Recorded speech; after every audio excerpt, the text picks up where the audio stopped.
কি বলো এইভাবে শুধু একা একা কাঁদলেই বুঝি ভাই ফিরে আসবে? ভাস্কর ফিরে আসবে?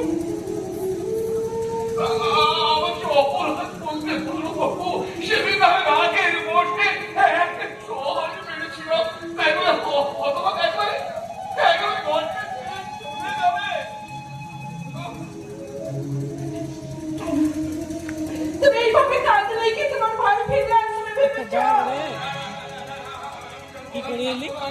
মুহূর্তে আলি মুহূর্তে গেছিলি খাই না ওসব, খাই না ভালো ওটা কি তাহলে বলো না, ঠিক করছি কার চিন্তায় তুমি এত সেদিকে তাকিয়ে থাকো?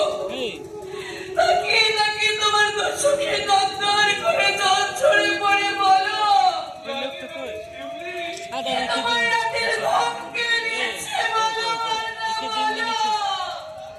এই দাদাটাকে দিন দে চলে যাবে, আমি তো চলে যাবে। মারা করে চুপ করো, তুমি দয়া করে একটু ধরা পড়ে যাচ্ছি বাবু, আমি নিজের কাছে নিজেই ধরা পড়ে যাচ্ছি। আর যদি ভাইটা আমার সঙ্গে থাকতো তাহলে বলতো শুনে সোনার সংসারটা কি কোনোভাবেই শ্মশান হয়ে যেতে পারলো? হ্যাঁ শুনে, হ্যাঁ আমি যাবো খুঁজে নিয়ে গিয়ে বলবো, ও দুটো হাতে জড়িয়ে ধরে বলবো, ভাস্কর ভাই আমার, তুই তুই আমার সঙ্গে আমার আজ পাড়া গায়ে ফিরে আয়, তাই না দাদা?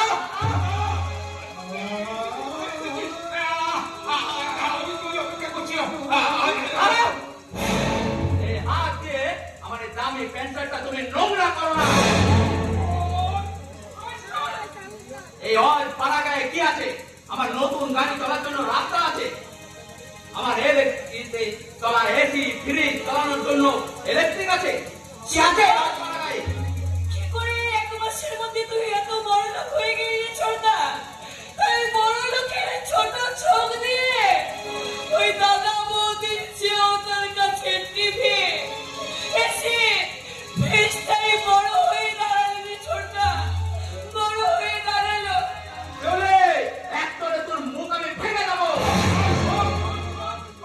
শহরের বাবুরা আমার এই শহরের শান্তির মুখ সব কিছু কেড়ে নিয়ে চলে যেতে চাইছে। ভাই তুই আমার গাঁটাকে একটু বাঁচা, রক্ষা কর। সব নেকামো ছাড়ো তো।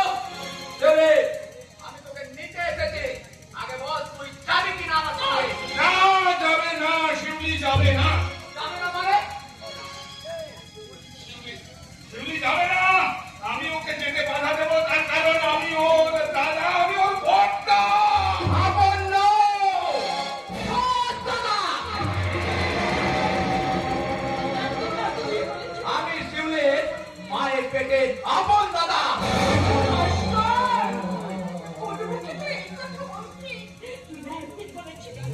দাদা বৌদি আমার কাছে কেক দেবি, তোর দাদা দেবতা আর আমি ভগবতী। ভগবতী তার কাছে এই কথাগুলো বলছো বৌদি, এই কথাগুলো শোনার মতো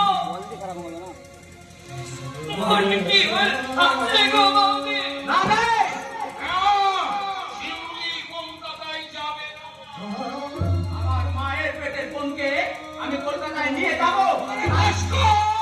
আরে কথা বলার তুমি কে? আমি কে?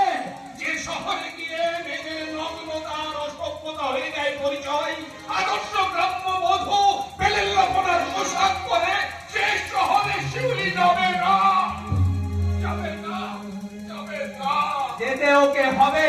না, না, যাবে না।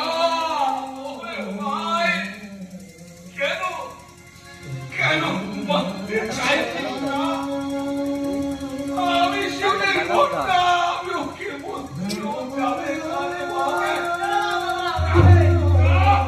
আমি ওর কাছে বাধা হবে দাঁড়াবো, তুই যতই শক্তি প্রয়োগ কর, আজ আমি শিউলিকে কিছুতেই তোকে নিয়ে যেতে দেব না, আমি দেব না।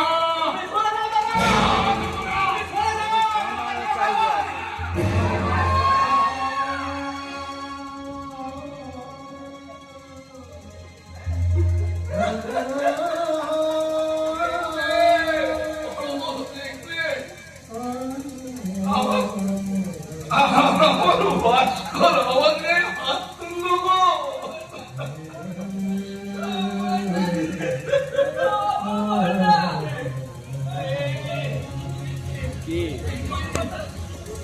এই ভাস্করের জন্য আমাদের কত ভাগ্য দিতে বলো। ওইটা বটে আমাদের ছেলে আমি ভাবলাম যে ওইটা বটে হয় এই ভাস্কর আমার ছেলে সন্তান আর আমার ছেলে আমার মেয়ে। ওগো মর্দা, তুমি একটু শান্ত হও, মর্দা। একটু শান্ত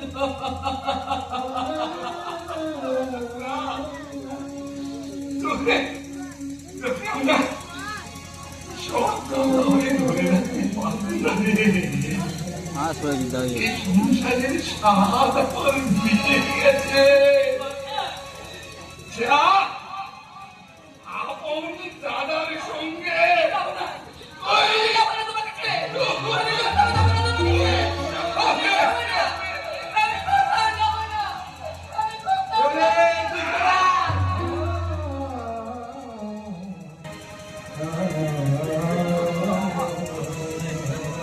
ঈশ্বরদা, তারা জীবন্ত ভগবানের আসলে তোমাদের দেখে চলেকে বসিয়ে রেখেছে, মর্দা। তাই তোমার আদেশ আমার কাছে শিরোধার আছে, মর্দা। তোমার কথা মেনে নিয়ে আমি চলে যাচ্ছি, মর্দা। আমি চলে যাচ্ছি।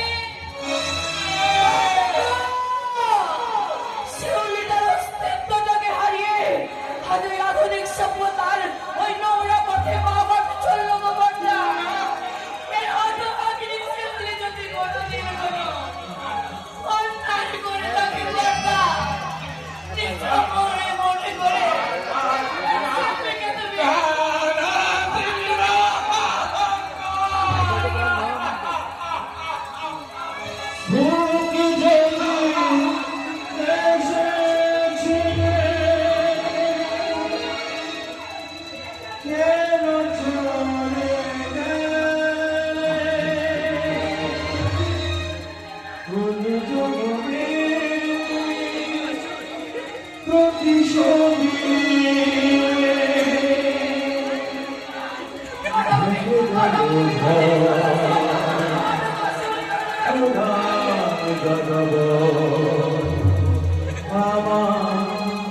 ভেঙে গেল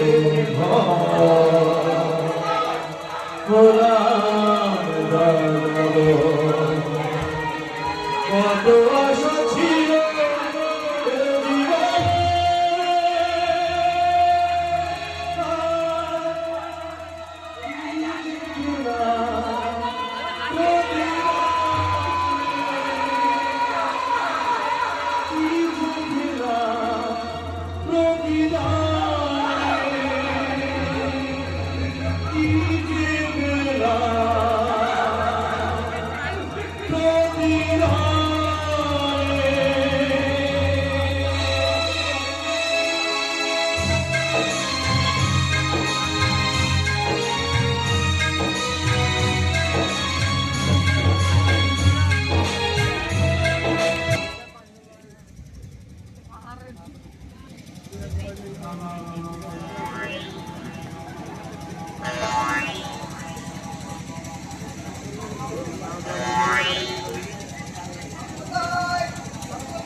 এই ছেলে ঠাকুর বন্ধে না বন্ধে ঘাটে বন্ধ হয়ে বসেছে।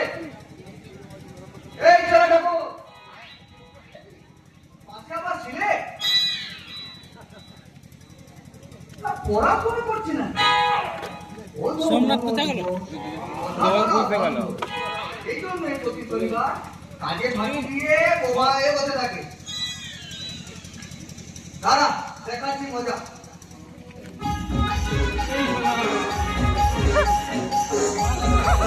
আরে তোমার ইশারা আমি নিকুচি করছি, তোমার ইশারায় নিকুচি করছি আগে